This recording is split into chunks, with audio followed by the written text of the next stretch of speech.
Nakakapagod eh. Nakakapagod ng pumasok sa school noon. Kahit hanggang ngayon. Kasi wala naman nakakaunawa sa akin. Tsaka wala nga nagsasali sa akin sa group chat. Doon man lang na-realize ko, totoo talaga yung zodiac sign. Kasi ano ako, Virgo. Tapos, may pagka-legendary introvert ako. Kung di nyo alam ang ibig sabihin introvert, google nyo, research nyo. Kaya kahit gagaganto ako, di ako gumagay sa mga klase ko. Nakakapagod eh. Biruin nyo, pasok ako ng pasok sa school, Monday to Friday. Yung pala walang pasok, tapos wala nagchat-chat sa akin.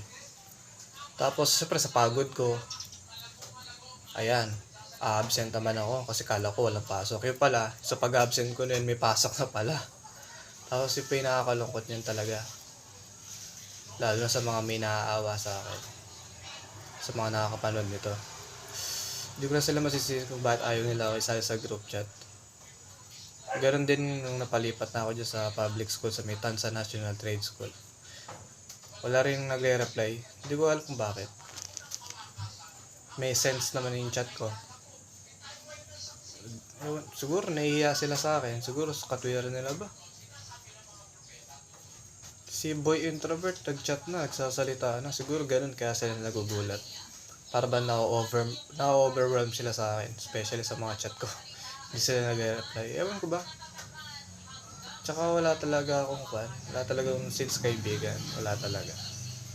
Hanggang ngayon, pag naalala ko, pag pumapasok ako, lagi lang akong mag-isa. Wala akong makakausap sa akin.